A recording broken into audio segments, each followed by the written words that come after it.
If you run Facebook ads or you're about to, do not launch your next campaign until you watch today's video.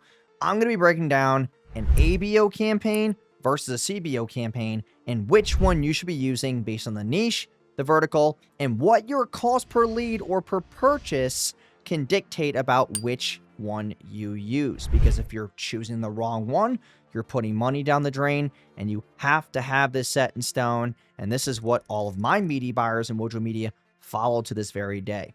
Now, 2025 is changing. A lot of attribution. There's Advantage Plus. All these new features are coming out. They're about to get rid of dynamic creative.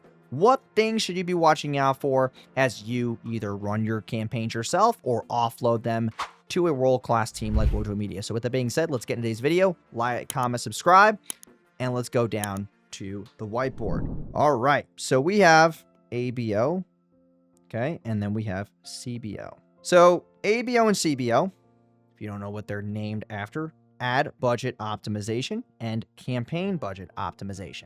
Let's say, for example, you have campaign 1 here, and we have a campaign 1 here as well.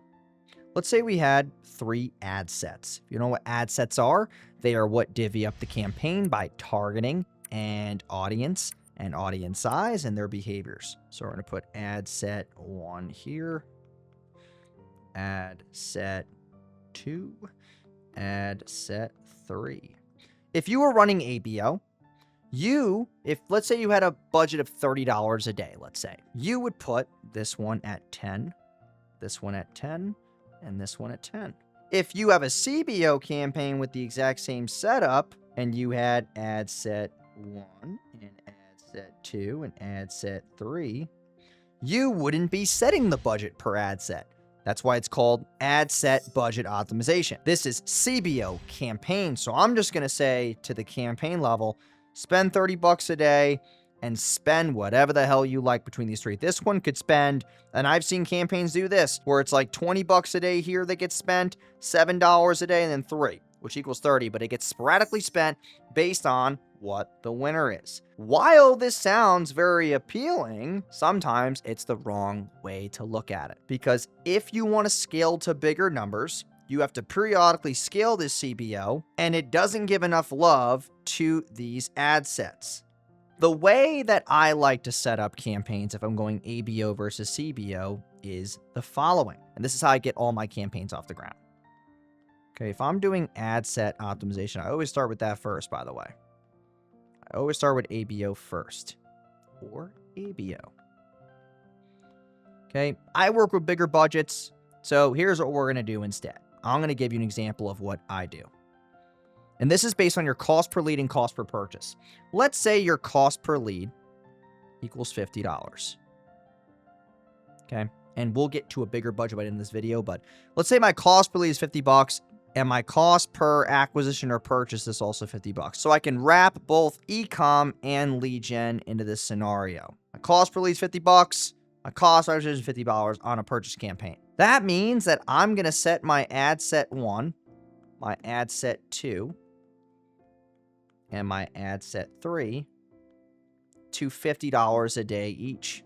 Why do I do that? Because I don't want Facebook to take too long to get a conversion. I needed to get out of the learning phase as fast as possible. As fast as possible, okay? Or, as they say, ASAP. That, I need to get 50 conversions. That is the goal. I need to get 50 conversions to get out of learning. Then I go into the active phase. So, with that all set in stone, if I have ad set 1 at 50 bucks a day, 50 bucks a day, 50 bucks a day, I want to be able to get 1 conversion here per 1. That's my goal. If I know my cost per lead is 50 bucks, I should be able to get 1 a day.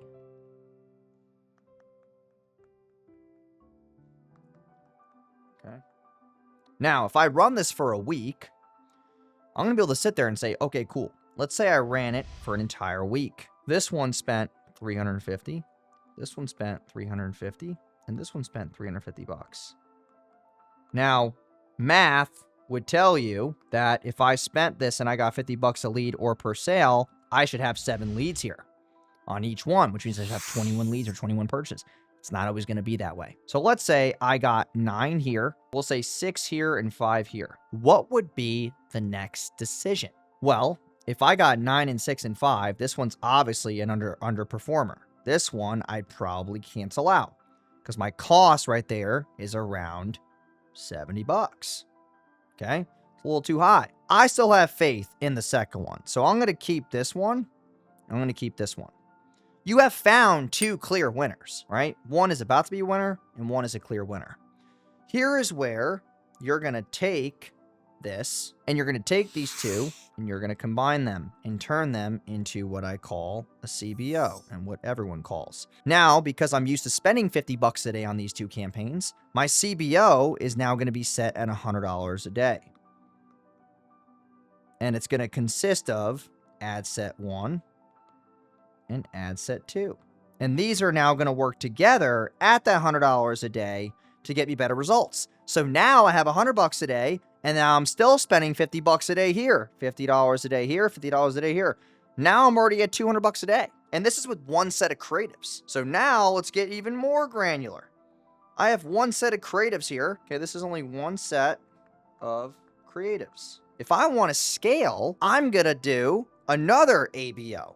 So now I have ABO 1, okay, where I have, 2 ad sets, ad set 1, ad set 2, and these are spending 50 a day each. And now I have my CBO 1, which is $100 a day.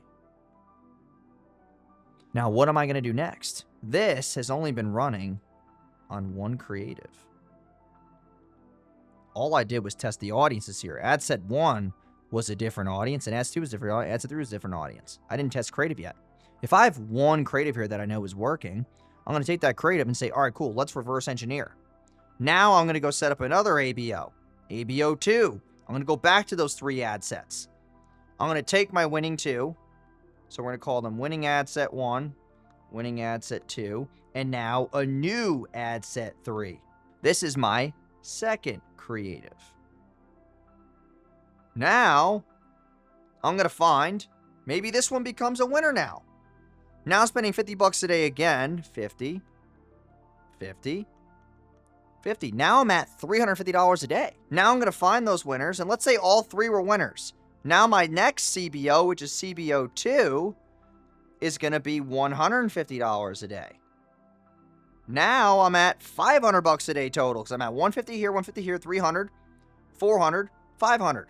And as this is going on, these, which I'm going to mark in green so you get context, these are getting increased every single week. I'm upping the budgets 20% every single week as they're working. So now by the time I find these new winners, these are probably at 75. This one's at 150-ish, probably, or 130-ish. Okay, these are at, 72. Now I'm sitting close to 600 plus a day. That is how I look at the difference between ABOs and CBOs and how I'm able to go from ABOs, finding clear winners, to then going to CBOs. Because I'm using CBOs to scale upon proving KPIs. Okay, and this might seem really complicated. I tried to dissect this as much as possible, but you have to follow along. So watch this back if you have to. But this is how I look at ABO versus CBO and how I take all my proven KPIs on ABOs and scale them with CBOs. Then from there, every single week, I'm increasing budget, and then I'm going back. 3rd creative, 4th creative, 5th creative. Like, I have my ad account to the point where I have ad creative interest test 17, 18. Like, I have over 80 plus graphics running at once, 80 plus videos, including images. That's where you start scaling to those 5 figures a day and spend, where I'm spending $14,000 a day on ads right now on multiple offers. And I'm using this methodology, but you also have to think about your offer, your messaging, your conversion rates, all those other things that I talk about on this channel. So make sure you subscribe for more info like this, more higher level advertising, and I will see you in the next video. Peace.